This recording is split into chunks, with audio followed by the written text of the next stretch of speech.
Hello दोस्तों, आप सभी का स्वागत है आपके अपने YouTube चैनल दवरिया एजुकेशन पर। दोस्तों, आज के इस वीडियो में पढ़ने वाले हैं कक्षा 9 का गणित। और कक्षा 9 के गणित के अंतर हम भाग 2 लेकर आए हैं। भाग 2 में अभी बेसिक ही चल रहा है, बेसिक कंसेप्ट ही हम लोग पढ़ रहे हैं अब तक।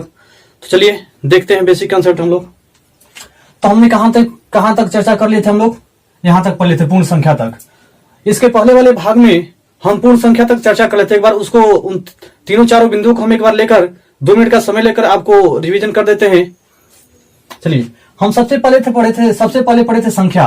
संख्या में बताएगा कोई वस्तु कितनी है। कोई वस्तु कितनी है का बोध कराने वाले पद को संख्या कहते हैं। जो वस्तु बताएगा कि वह वस्तु कितनी है, उसी पद को हम क्या कहेंगे? संख्या। जैसे मान लीजिए उसमें हम लिए थे 10 किताब। अब मान लीजिए वस्तु कितना है? 10 है। कितनी है का बोध कौन करा रहा है? यहाँ पे 10, यहाँ पे जो 10 लिखा गया वो वस्तु बता रहा है कि वो 10 किताब है। ये वस्तु कितनी है तो आप बताएंगे 10। तो ये जो 10 है, कितनी है का बोध कौन करा रहा है? 10 है। तो ये 10 क्या है? संख्या। इसी को हम क्या कहेंगे? संख्या। तो संख्या समझ गए होंगे आप। आगे बढ़ते हैं। उसके बाद से पढ़े थे हम लोग पूर्णांक। पूर्णांक क्या होता है? वे संख्या जो दशमलव में न हो। वे संख्या जो दशमलव में न हो पूर्णांक कहलाता है। वे संख्या जो दशमलव में न हो उसे क्या कहते हैं हम लोग? पूर्णांक। पूर्णांक का मतलब होता है पूरा पूरा अंक होना चाहिए। जिसे कहने का मतलब -3, -2, -1, 0, 1, 2, 3 डॉट आगे, मतलब बहुत सारी धनात्मक संख्याएं, ऋणात्मक में भी बहुत सारी संख्याएं हैं। उसके बाद से हम पढ़े थे पूर्णांक के प्रकार। पूर्णांक कितने प्रकार के होते हैं हम लोग बताए थे। देखिए यहाँ से देख रहे हैं, तीन तरह के पूर्णांक दिखाई दे। तो धन में दिखाई दे रहे हैं, तो एक शून्य दिखाई दे रहा है और एक ऋण में दिखाई दे रहा है। तो पूर्णांक मुख्य रूप से कितने प्रकार का हुआ था? 3 प्रकार का। धन पूर्णांक, ऋण पूर्णांक और शून्य पूर्णांक। तो धन पूर्णांक में बताया था कि सभी धनात्मक संख्याओं को धन पूर्णांक, सभी ऋणात्मक संख्याओं को ऋण पूर्णांक और शून्य को क्या कहते हैं हम लोग? शून्य पूर्णांक कहते हैं। उसके बाद से पढ़े थे हम लोग प्राकृतिक संख्या। तो आइए जानते हैं प्राकृतिक संख्या के बार क्या होता है। प्राकृतिक संख्या में बताया गया था कि गिनती की सभी संख्याओं को प्राकृतिक संख्या कहते हैं। जैसे 1, 2, 3, 4 डॉट, मतलब अनंत तक है। 100, 200, 500 जितना आप गिन सकते हैं वहां तक प्राकृतिक संख्या ही है। उसके बाद से पढ़े थे हम लोग पूर्ण संख्या, होल नंबर। तो पूर्ण संख्या में आपको बताया गया था कि शून्य सहित प्राकृतिक संख्या को पूर्ण संख्या कहते हैं। शून्य सहित प्राकृतिक संख्या को कौन सी संख्या कहते हैं हम लोग? पूर्ण संख्या। तो चलिए अब यहां से कुछ प्रश्न बनते हैं। आगे जब जाएंगे तो प्रश्न ऐसे बनेंगे कि अब देखिए यहां से कुछ इसके गुण देखिए।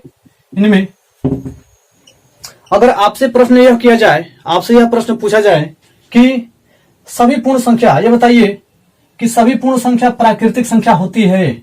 सभी पूर्ण संख्या प्राकृतिक संख्याएं होती हैं। देखिए तो ये जो सभी पूर्ण संख्या दिखाई दे रहा है कि वो प्राकृतिक संख्या है?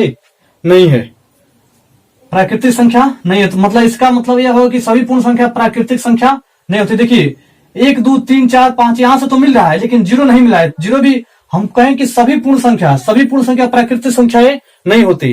लेकिन नहीं, अगर उल्टा पूछ दिया जाए कि सभी प्राकृतिक संख्या पूर्ण संख्या होती है, सभी प्राकृतिक संख्या पूर्ण संख्या होती है। देखिए यहाँ पर जो सभी प्राकृतिक संख्या हैं वो सब के सब क्या है? पूर्ण संख्या है। तो यहां से एक बात स्पष्ट हो गया कि सभी प्राकृतिक संख्या पूर्ण संख्या होती है, लेकिन सभी पूर्ण संख्या प्राकृतिक संख्या नहीं होती है। सभी पूर्ण संख्या प्राकृतिक संख्या नहीं होती है। अब बात आती है पूर्णांक की। अगर हम यह कहें कि सभी प्राकृतिक संख्या पूर्णांक होती है, सभी प्राकृतिक संख्याएं पूर्णांक होती हैं। सभी प्राकृतिक संख्या क्या होती हैं? पूर्णांक होती है। देखिए तो ये सभी प्राकृतिक संख्या क्या है? पूर्णांक है कि नहीं?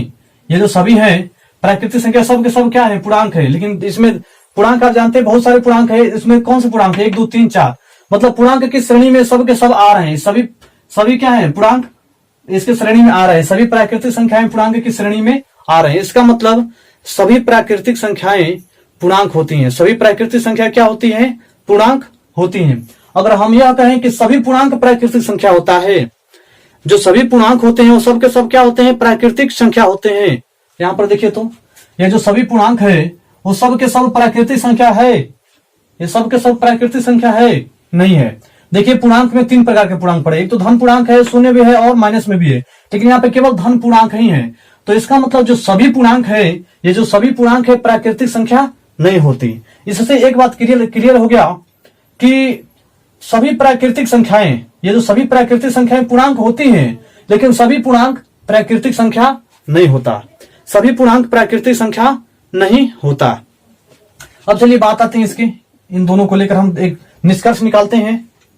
अगर हम यह कहें कि जो सभी पूर्ण संख्या है, सभी पूर्ण संख्या पूर्णांक होता है, सभी पूर्ण संख्या क्या होती है? पूर्णांक होती है। सभी देखिए, सभी के सभी क्या है? पूर्णांक है। लेकिन यह कहे कि सभी पूर्णांक पूर्ण संख्या होती है, नहीं होती है। ये तो शून्य ही तक है ना, या जो पूर्ण संख्या क्या है? शून्य तक। लेकिन पूर्णांक जो है माइनस में भी होता है। तो यहाँ पे देखिए, ये सब के सब इसमें नहीं, लेकिन इसके सभी सदस्य इसके घर में है।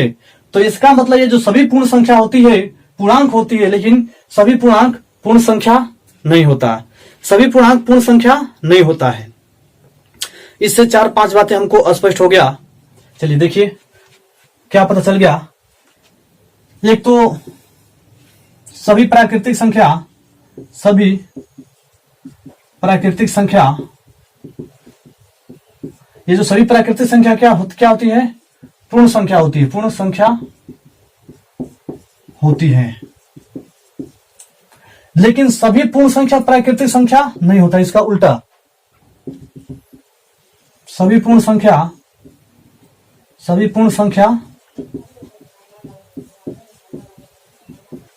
प्राकृतिक संख्या नहीं होती है। उसके बाद हम पढ़े थे सभी प्राकृतिक संख्या क्या होती है? पूर्णांक होती है। सबके सब क्या है? पूर्णांक। देखिए कोई भी प्राकृतिक संख्या दशमलव नहीं है, तो इसका मतलब सबके सब क्या है? पूर्णांक है। सभी प्राकृतिक संख्या क्या होती है? पूर्णांक होती है। लेकिन क्या सभी पूर्णांक प्राकृतिक संख्या होता है? नहीं होता है। सभी पूर्णांक प्राकृतिक संख्या नहीं होता है। चलिए, उम्मीद करते हैं दोस्तों आज का यह सेशन आपको अच्छा लगा होगा। अगर फिर भी समझ में ना आया हो तो एक बार कमेंट करके बता दीजिए, इससे आसान तरीके में आपको कोशिश किया जाए कि बताया जाए।